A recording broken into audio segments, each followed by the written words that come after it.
کہ وہ آستانہ حضرت شہید مرد کا ہے. ہاں میں کہنا یہ چاہوں گا کہ بہت سے قبروں کے نشان مٹ گئے لیکن ان کا نشان کیوں زندہ ہے, ان کا نشان کیوں تابندہ ہے, ان کا عرش کیوں کیا جا رہا ہے, ان کے عرش پر یہ اتنا بڑا شامیانہ کیوں لگایا جا رہا ہے, ان کے عرش پہ یہ اتنے علماء کیوں بلائے جا رہے ہیں. تو مجھے کہنے دیا جائے ہم جیتے ہیں تو اپنے لیے جیتے ہیں, یہ جیے تھے لیکن اپنے لیے نہیں جیے تھے بلکہ ان کی جو زندگی تھی وہ یہ تھی, یہ جب تک کہ زندہ رہے انہوں نے دنیا کو ایک پیغام دیا. وہ پیغام یہ تھا پیارے حبیب کو پکار, بولو بولو, پیارے حبیب کو پکار, پیارے نبی کا نام لے, دامن مصطفیٰ میں آ, پائے رسول تھام لے. میں کہنا یہ چاہوں گا کہ اے لوگو یہ شہید ہے, بولو یہ کسی زمین کے لیے شہید نہیں ہوئے بلکہ ان کی شہادت جو ہے وہ اس لیے ہوئی کہ انہوں نے اللہ کے دین کو اپنے محبوب کائنات صلی اللہ علیہ وسلم نے جس دین کو فروغ دیا اس دین کی خاطر اپنی جان کو قربان کر دیا اور قربان کر کے دنیا کو پیغام دیا کہ میں نے نہ تو دنیا کی شہرت کے لیے جان دی ہے نہ زمین و جائیداد کے لیے جان دی ہے بلکہ میں نے جو اپنی جان قربان کی ہے وہ صرف اللہ کے اور اس کے رسول کی رضا کے لیے کی ہے. سبحان اللہ, سبحان اللہ, اور اس کے رسول کی رضا کے لیے. تو جو کام اللہ اس کے رسول کی رضا کے لیے کیا جاتا ہے وہ کام زندہ رہتا ہے. چلے گئے بتاؤ اتنے بڑے مجمع میں کوئی ایسا ہے جس نے انہیں دیکھا تھا؟ بولو یار, بولو, دیکھا تھا؟ آپ نے باپ سے پوچھا ہوگا کہ آپ نے دیکھا تھا تو وہ بھی کہیں گے ہم نے نہیں دیکھا, نہ ہمارے باپ نے دیکھا. بلکہ میں تو یہ کہتا ہوں ہم نے اپنے دادا سے بھی پوچھا تھا کیا ان کو آپ نے دیکھا, تو ہمارے دادا نے یہی جواب دیا تھا ہم نے ان کو دیکھا نہیں ہے. جنہیں ہم نے نہ دیکھا, ہمارے باپ نے نہ دیکھا, ہمارے دادا نے بھی نہیں دیکھا, ان کا عرس ہو رہا ہے, ان کا عرس ہو رہا ہے. آخر کیا وجہ ہے کہ ان کا عرس ہو رہا ہے؟ تو اس کی وجہ یہ ہے کہ یہ جیے تو دین کے لیے جیے, اور اگر انہوں نے جان دی تو دین کے لیے جان دی. اور جب کوئی ایسا ہوتا ہے تو اس کے لیے حفیظ الاسد حفیظ النبی کہتے ہیں کہ شہید ستار فانی میں ہمیشہ زندہ رہتے ہیں, شہید ستار فانی میں ہمیشہ زندہ رہتے ہیں, اور زمین پر چاند تاروں کی طرح تابندہ رہتے ہیں. سبحان اللہ, نعرہ تکبیر, نعرہ رسالت, ان سے حضرت شہید مرد بابا نصرت اعلی حضرت زندہ باد. زور سے بولو. شہادت آخری منزل ہے انسانی سعادت کی, اور وہ خوش قسمت ہے مل جائے جسے دولت شہادت کی. یہ خوش نصیب ہے انہیں شہادت کی دولت ملی ہے. اس لیے پڑوا کے لوگوں ان کی قدر کیا کرو, ان کی قدر کیا کرو, اور ان کے راستے پر چلنے کی کوشش کرو. کبھی کبھی دل میں ایک بات آتی ہے کہ قبریں بہت ہیں, یہ پورا ایریا جو ہے, اور صحیح بات تو یہ ہے کہ یہ لوگ ان کے علاوہ جو ککیا اینٹ ہے اس کی جو قبریں اس احاطے میں بنی ہیں یہ سب کے سب شہدائے اسلام ہیں, سب کے سب شہدائے اسلام ہیں. اس کے تعلق سے میں نے کئی سال پہلے بتایا تھا کہ یہ آستانہ گمنام آستانہ نہیں ہے بلکہ ان شہدائے اسلام کے تعلق سے ڈاکٹر محمد ارشد صاحب جو شہر قنوج کے رہنے والے تھے، ان کا انتقال ہو گیا، بہت تاریخ کو باریک سے پڑھنے والے تھے اور لاکھوں روپے کی کتابیں ان کے پاس تاریخ اسلام کی ان کے یہاں رہتی تھی۔ انہوں نے مجھے بتایا کہ جڑوا کے اتر کی طرف مولانا آپ بتائیں کیا کچھ مدار ہیں، کیا کچھ قبریں ہیں؟ ہم نے کہا ہاں ایک مدار تو بہت عالی شان بنا ہوا ہے، اب اس کے احاطے میں بہت سی قبریں ہیں جو ککریا اینٹ کی ہیں۔ تو انہوں نے اس کتاب کو اٹھایا اور کھول کے مجھے دکھایا، کہا کہ آپ پڑھے لکھے ہو، آپ اس کو پڑھیے گا۔ میں نے اس کو پڑھا۔ اب اگر آپ کی توجہ ہو تو میں آپ کو ایسی بات بتاؤں جسے آپ یاد کر لیں۔ تقریریں تو آپ سنیں گے، نعتیں آپ سنیں گے، لیکن میں بھی کچھ ایسی بات اپنی تقریر میں کہنے کی کوشش کرتا ہوں کہ جو لوگ میری تقریر کو سنیں تو وہ کچھ میری تقریر سے حاصل کر کے لے جائیں۔ توجہ ہے آپ کی؟ اس کتاب کی عبارت کو میں نے پڑھا تو اس کتاب کی عبارت یہ تھا کہ حضرت سالار مسعود غازی، زور سے بولو، حضرت سالار مسعود غازی جن کا مزار بہرائے شریف میں ہے، سب سے کم عمر نوجوان یہ شہید ہے۔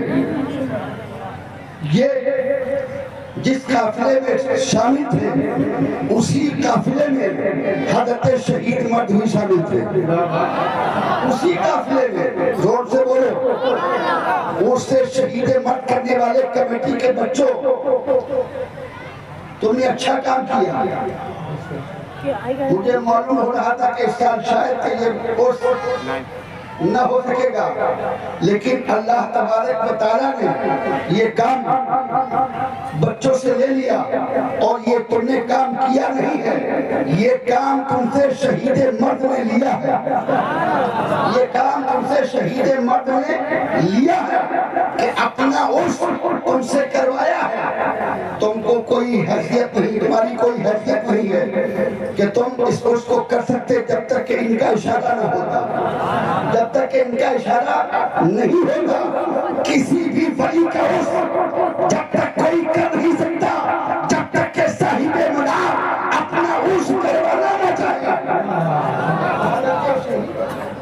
اپنا عرس کروانا چاہتے تھے تو تمہیں چن لیا، سبحان اللہ، تمہیں چن لیا، اور جب تمہیں چن لیا ہے تو تم اس بات پہ ناز کرو، اس بات پہ فخر کرنا کہ ہم نے اپنے باپ کا عرس نہیں کیا ہے، ہم نے اسلام پر قربان ہونے والے حضرت شہید مرد کا عرس کیا ہے۔ سبحان اللہ، توجہ ہے آپ کا ذہن لگائیے۔ تو حضرت مسعود سالار غازی رضی اللہ تعالی عنہ کہ یہ ساتھی ہے، یہ اسی، آپ دیکھو ہماری طرف دیکھو، یہ سب علماء ہیں، بولو بولو، حضرت مسعود سالار غازی رضی اللہ تعالیٰ عنہ کا لشکر جب گزرا ہے ادھر سے، سبحان اللہ، اور اس کتاب میں لکھا ہے جو تاریخ ہند ہے، تاریخ ہند کے نام سے وہ کتاب ہے، اس میں لکھا ہوا ہے کہ حضرت مسعود سالار غازی رضی اللہ تعالیٰ عنہ ابراہیم آباد، جس کو اب ہم گلشاہ گنج کہتے ہیں، اس کا پرانا نام کیا ہے جانتے ہو؟ بولو۔ اس کتاب میں ہی لکھا ہے ابراہیم آباد کے قریب اتر سائٹ میں ایک میدان تھا، اس میدان میں حق اور باطل کا بہت بڑا معرکہ ہوا، اس میں کچھ لوگ اللہ کی راہ میں شہید ہوئے، پھر وہ جو شہید تھے ان کی تربتیں اسی جگہ پر بنائی گئی، ان کی تربتیں اسی جگہ پر بنائی گئی، تو وہ کوئی اور میدان نہیں تھا، وہ یہی میدان تھا۔ اسی میدان پر، اسی میدان کے اوپر حضرت شہید مرد اور حضرت شہید مرد کے ساتھی اللہ کی راہ میں لے اور اپنی قیمتی جان کو قربان کر دیا، تو ان کی تربتیں یہاں بنا دی گئی ہیں۔ اس لیے جب اس راستے سے گزرا کرو تو ایٹنوا کے نوجوانوں ادب کے ساتھ گزرا کرو، اس لیے کہ یہ کوئی عام قبریں نہیں ہے، یہ عام تربتیں نہیں ہے، کے برگزیدہ نیک بندے ہیں جنہوں نے اپنی جانوں کو اللہ کی راہ میں قربان کر کے دنیا بزرگ کا نام قیامت تک کے لیے روشن کر دیا. نعرہ تکبیر، نعرہ رسالت، خود سے حضرت شہید مرد بابا مسلک اعلیٰ حضرت. نعرہ تکبیر. سبحان اللہ. شہادت آخری منزل ہے انسانی سعادت کی. شہادت آخری منزل ہے انسانی سعادت کی. وہ خوش قسمت ہے، وہ خوش قسمت ہے مل جائے کسے دولت شہادت کی. ہمیں لازم ہے، ہمیں لازم ہے راہ حق میں ان کی پیروی کرنا اور صف اسلام کو مضبوط رکھنا اور کبھی کرنا. اس لیے حضرت شہید مرد رضی اللہ تعالیٰ عنہ کا عرس ہو رہا ہے اور میرا دل کہتا ہے جب تک یہ چاند نکلے گا آسمان، جب تک یہ سورج کی روشنی پھیلے گی زمین پر، تب تک حضرت شہید مرد کا عرس ہوتا ہے. یہ مرتے ہی نہیں ہے، یہ مرتے ہی نہیں ہے، یہ مرنے کے بعد پھر زندہ ہے اور ایسے زندہ ہے، ایسے زندہ ہے کہ جو ان کی بارگاہ میں ادب سے آئے اور ان کی چوکھٹ کو چوم لے تو اس کا مردہ دل زندہ ہو جاتا ہے، اس کی آنکھوں کی روشنی بڑھ جاتی ہے. میں آپ کو ایک بات بتاتا ہوں، چونکہ میں نے آیت پڑھی تھی کچھ اور میں بولنے لگا کچھ اور. آیت تو میں نے پڑھی تھی کہ میں آج اپنے مصطفیٰ صلی اللہ علیہ وسلم کی مقدس پاکیزہ سیرت کے کچھ ایسے چنے ہوئے الفاظ آپ کے بیچ میں بیان کروں گا کہ جنہیں سن کر کے آپ کو بہت فائدہ ملے گا. لیکن چونکہ میں بول نہیں رہا ہوں، حضرت شہید مرد مجھ پہ اس کو بلوا رہے ہیں کہ مصطفیٰ کی بات کرنا تو یقیناً ہر مسلمان کے لیے ضروری ہے. مصطفیٰ کی سیرت تو سب جانتے ہی ہیں، لیکن حضرت شہید مرد کی سیرت سے ہم ڈنڈوا میں رہ کر بھی ان کی سیرت سے واقف نہیں ہیں. ہم اس گاؤں میں پیدا ہوئے، ہماری زبانی یہاں گزری، لیکن ہمیں صحیح سے نہیں معلوم ہے کہ یہ آستانہ کس کا ہے، ان کا کام کیا ہے، ان کی روشن زندگی کے کارنامے کیا ہے. تو میں آپ کے سامنے اس کو بتانے میں لگ گیا کہ حضرت شہید مرد کوئی عام بشر نہیں ہے، بلکہ اللہ کے چنے ہوئے بندوں میں چنے ہوئے بندے ہیں. سبحان اللہ. ان کا عرص مقدس ہو رہا ہے اور انشاءاللہ ان کا عرص مقدس ہوتا رہے گا. میں اپنے موضوع پر ایک بات کہہ کر اپنی بات کو مکمل کروں گا. میں زیادہ وقت آپ کا لوں گا نہیں، اس لیے کہ مہمان بہت ہیں اور آپ لوگوں کا بھی دل ہماری تقریر میں بہت کم لگ رہا ہوگا، بلکہ کچھ لوگ تو زیادہ تر یہ ہوں گے کہ وہ جو ساؤتھ افریقہ سے آیا ہے وہ کب آئے گا؟ تو وہ تو آئے گا، جب آیا ہے تو وہ آئے گا اور انشاءاللہ وہ اپنا بھرپور کلام آپ کو سنائے گا. لیکن تھوڑی دیر کے لیے میں آیا ہوں تو آپ بھی مجھے مفکر ٹٹو مت سمجھو، بلکہ یہ سمجھو کہ میں بھی ایک دین کا خادم ہوں. میرے دل میں بھی جو ایمان ہے اس کے کچھ جذبات ہوتے ہیں جو میں اپنی قوم کے بیچ میں بیان کر لیتا ہوں، اس نیت کے ساتھ جہاں کل حضرت شہید مرد کا اس کا رجسٹر کھولا جائے گا، جہاں بڑے بڑے خطیبوں کا نام ہوگا وہیں پر اس گنہگار کا بھی نام ہوگا کہ میں نے بھی کچھ دیر ان کے عرس میں ذکر کیا تھا. تو میں اپنے موضوع پر آخری بات کہہ کر کے اپنی بات کو مکمل کرنے جا رہا ہوں. میں نے آیت کریمہ تلاوت کی. اللہ کریم ارشاد فرماتا ہے وما ارسلناک الا رحمۃ للعالمین، اے محبوب نہ بھیجا مگر آپ کو سارے عالم کے لیے رحمت بنا کر. میرا رسول سارے عالم کے لیے رحمت بن کے آیا. کیا بن کے آیا؟ دوست بولو. پورا مجمع بولے کیا بن کے آیا؟ اب رحمت کو اور میں آسان کر دوں، بلکہ یوں سمجھ لیجئے گا کہ مصطفیٰ کو اللہ نے سارے عالم پر مہربان بنا کر کے بھیجا ہے، سارے عالم کی فریاد کو سننے والا بنا کر کے بھیجا ہے. اسی لیے تو تاریخ اسلام کہتی ہے غریبوں کے وہ مصطفیٰ ہے، یتیموں کے وہ مصطفیٰ ہے، بیواؤں کے وہ مصطفیٰ ہے، کمزوروں کے وہ مصطفیٰ ہے، طاقتور لوگوں کے وہ مصطفیٰ ہے. وہ مصطفیٰ سب کے مصطفیٰ ہے. غریب ان کے ہیں، یتیم ان کے ہیں، بیوائیں ان کی ہیں، ادنا ان کے ہیں، اعلیٰ ان کے ہیں، اور اس محفل میں بیٹھنے والے سارے مسلمان ان کے ہیں. وہ سارے مسلمان ان کے ہیں. آئیے ایک تاریخی واقعہ، حجت العالمین فی معجزات سید المرسلین، یہ بڑی معرکۃ العالم، بڑی ضخیم کتاب ہے، بہت معتبر کتاب ہے.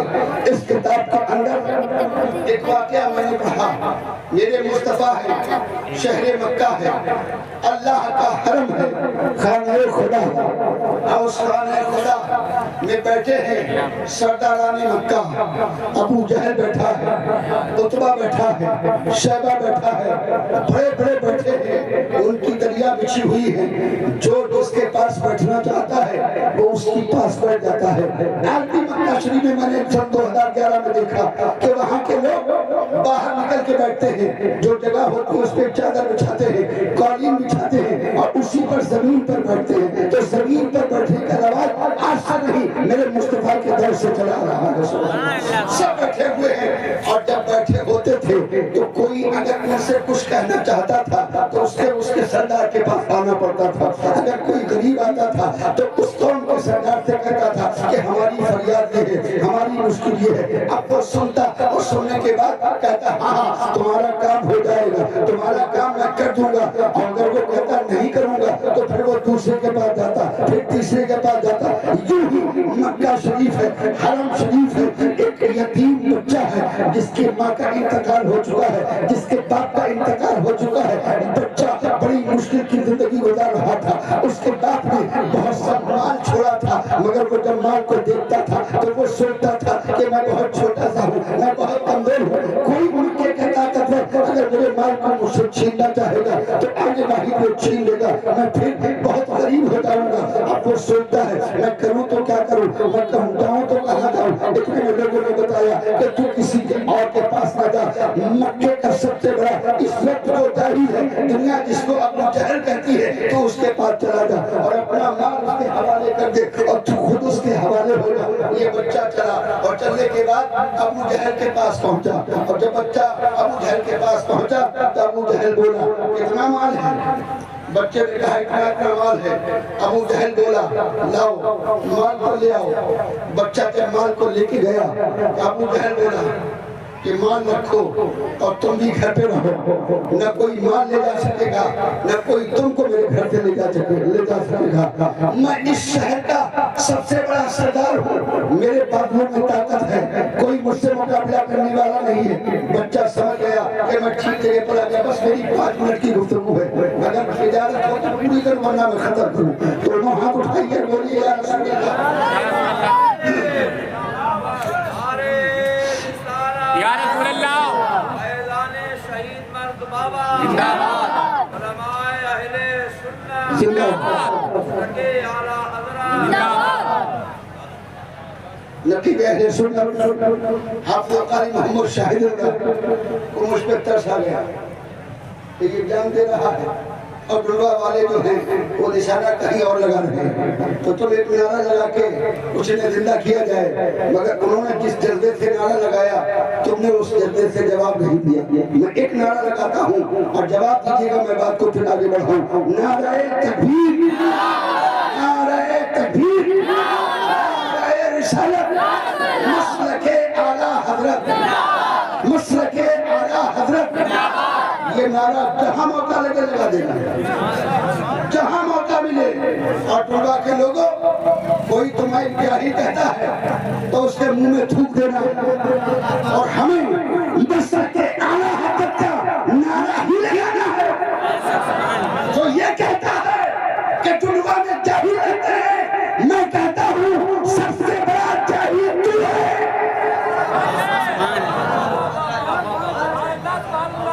سب سے بڑا جاہل تو ہے.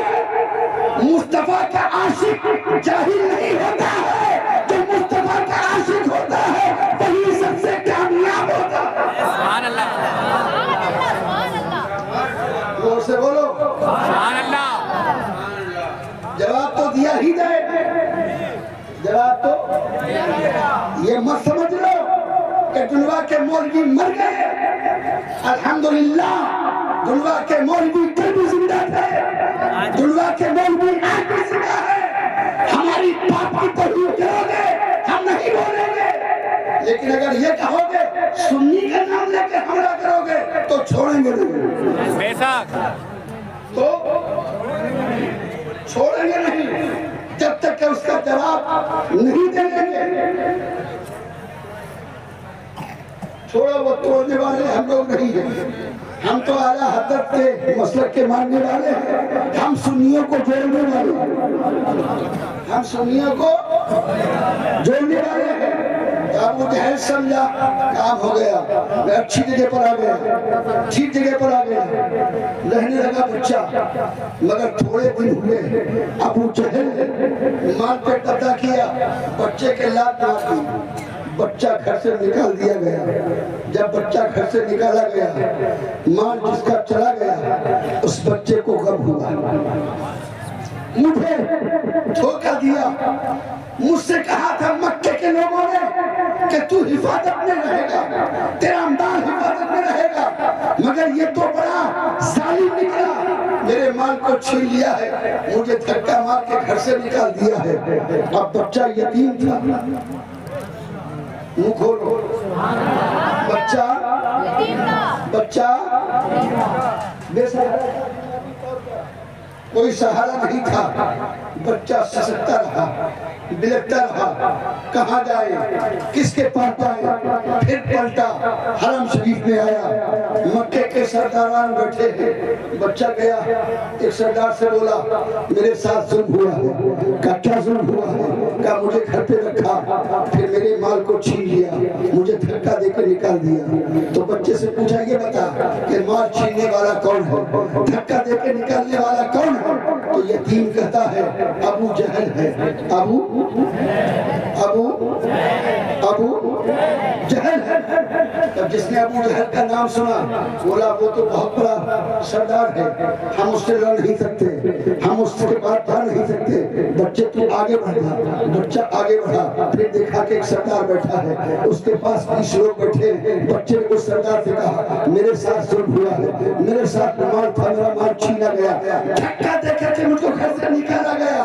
پوچھا کس نے نکالا؟ کہا ابو جہل نے. اب اس نے بھی جب نام سنا تو بولا جاؤ اس سے میں نہیں رہ سکتا. بچہ مایوس ہوتا جا رہا ہے. پھر آگے بڑھا، دیکھا کہ کچھ ایک سردار بیٹھا ہے، اس کے پاس اب اس سے زیادہ لوگ بیٹھے ہیں. بچے نے کہا میرے ساتھ ایسا ظلم ہو رہا ہے، مجھے گھر میں رکھا، میرے مال کو چھین لیا، پھر مجھے باہر نکال دیا. بچے نے بچے سے پوچھا وہ کون ہے؟ کہا ابو جہل ہے. اب اس نے بھی کہا میرے بس کا نہیں ہے، میں نہیں تیری مدد کر سکتا. بچہ مایوس ہوتا جا رہا تھا. دیکھا کہ ایک سنہری زلفیں والے، نورانی چہرے والے، ذرا محبت سے بولو، جن کا چہرہ بے مثال ہے، جن کی زلفیں چمک رہی ہے، جن کی پیشانی پر نور کی چمک تھی، جن کا چہرہ بہت نورانی تھا. بچہ ایک آدمی سے پوچھتا ہے یہ کون ہے، یہ کون ہے، یہ کون ہے؟ کہا کہ یہ عبد المطلب کے پوتے ہیں، ان کا نام محمد صلی اللہ علیہ وسلم ہے.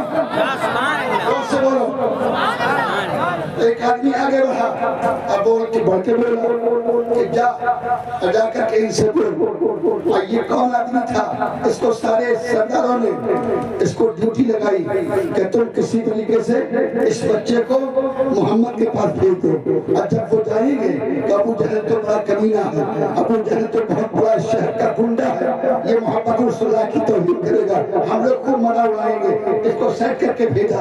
بچے نے کہا کہاں جاؤں؟ کہا کچھ بیٹھے ہیں، حرم شریف میں بیٹھے ہیں، کعبے کی دیوار کے پاس بیٹھے ہیں. بچہ پڑھا، یہ لوگ مذاق کرنے رہے تھے بچے سے، مگر بچہ صحیح جگہ پر پہنچ گیا جہاں اس نے پہنچنا تھا. پہنچا بچہ، میرے مصطفیٰ نے اس کی آنکھوں میں آنسو دیکھے، رحمت عالم مسکراتے ہیں. پوچھتے ہیں غم کس نے دیا ہے، تو کس نے پہنچایا ہے، اپنی بات کو بتا. بچہ کہتا کہتا ہے میں بڑا دکھ رسیدہ ہوں، میرے ساتھ بڑا ظلم ہوا ہے، میرے مال کو چھینا گیا ہے، مجھے دھکا دے کے نکالا گیا ہے۔ میرا نبی بولا، بس آخری بات ہے، بولو منہ کھولو سنیو، اس کو یاد کر کے لے جانا۔ اب نبی بولتے ہیں بتاؤ وہ کون ہے، بتاؤ وہ، تو بچہ بولتا ہے وہ ابو جہل ہے۔ میرے نبی کہتے ہیں کوئی بھی ہو، کوئی بھی ہو، اگر تمہارے ساتھ ایسا ہوا ہے تو بچے مایوس نہ ہونا، غمگین مت ہونا۔ ابو جہل ہے تو کیا ہوا، چل میں چل رہا ہوں، میں تیرے مال کو واپس دلاؤں گا۔ میرا رسول اٹھا، آگے آگے مصطفیٰ ہے، پیچھے پیچھے یتیم ہے، پیغمبر اسلام جا رہے ہیں، حاکم اسلام جا رہے ہیں، غریبوں کے حامی جا رہے ہیں، یتیموں کے والی جا رہے ہیں، بچہ پیچھے پیچھے ہے۔ توجہ، کوئی سی توجہ دینا۔ میرے مصطفیٰ پہنچے ابو جہل کے دروازے پر، آواز ہاتھ مارا دروازے پر، اندر سے آواز آئی کون؟ میرا نبی بولا میں محمد صلی اللہ علیہ وسلم۔ ابو جہل بولا آپ میرے دروازے پر کیوں آئے؟ کہا دروازہ کھول، اتنا کہا دروازہ کھولا، ادھر مکے کے سرداروں کے جاسوس پیچھے سے آئے تھے، دیکھے ہوتا کیا ہے۔ ابو جہل تو بڑا بدتمیز ہے، ان کی توہین کرے گا، گالیاں دے گا، بڑا جاہل تھا، لیکن میرے نبی کہتے ہیں میں محمد ہوں۔ تو ابو جہل کہتا ہے میں آتا ہوں۔ دروازہ کھولا، دروازہ کھول کے پوچھا آپ کیسے آئے؟ بڑا ترنگیر، بڑا اپنے کو بہادر سمجھنے والا دب گیا، لٹ گیا، بولا آپ کیسے آئے؟ میرے نبی فرماتے ہیں تو نے اس بچے سے ظلم کیا ہے، اس کا مال چھینا ہے، اسے دھکا دے کے نکالا ہے۔ ابو جہل کہتا ہے آپ بتاؤ مجھے کرنا کیا ہے؟ تم سبحان اللہ کرو۔ میرا نبی جب بولا تو ابو جہل کہتا بتاؤ مجھے کرنا کیا ہے؟ تو میرا رسول بولا کہ تجھے کرنا یہ ہے، اس کا جتنا مال ہے سب واپس دے، اس بچے کا جتنا مال ہے سب واپس دے۔ ابو جہل بولا ابھی دے رہا ہوں۔ ابو جہل بولا ایک ہی جملہ بول سکا، وہ جملہ یہ تھا ابھی دے رہا ہوں۔ آنا حد تک پکار اٹھے، تیرے آگے یوں ہو تھبیلے تھے، فصحا عرب کے بڑے بڑے، کوئی جانے منہ میں زبان نہیں بلکہ جسم میں جان ہے۔ ابو جہل ایسے کھڑا ہے جیسے کہ جسم کی جان نکل گئی۔ سبحان اللہ کہو یا میرے آقا خوش ہو جائیں گے، زور سے کہو سبحان اللہ۔ بس 2 منٹ کے بعد جان نکل گئی ہے، کچھ نہیں بول رہا ہے، کانپ رہا ہے، تھرا رہا ہے، مال کو لایا، مصطفیٰ کے قدموں میں ڈالا۔ میرے نبی نے یتیم سے کہا اب دیکھ کیا رہا ہے، اپنے مال کو اٹھا لے، جا اپنے گھر پہ چلا جا۔ بچہ خوش ہو گیا، دعائیں دینے لگا اور پوچھتا ہے آپ ہیں کون؟ آپ ہیں کون؟ تو میرا نبی بولا میں غریبوں کا حامی ہوں، میں یتیموں کا والی ہوں، میرا ہی نام محمد ہے۔ بچہ کہتا آپ ہی ہیں، آپ ہی ہیں؟ کہا میں ہی ہوں۔ بچہ بہت خوش ہو گیا، ماں لے کر کے واپس ہوا۔ آئیے جتنے بھی جاسوس تھے سرداران مکہ کے، یہ پلٹے اور پلٹ کے پہنچے تو بولے بتاؤ ہوا کیا، بتاؤ ہوا کیا؟ ابو جہل نے گالی دی ہے، ابو جہل نے دھکا دیا محمد کو، تو جاسوس کہتے ہیں قسم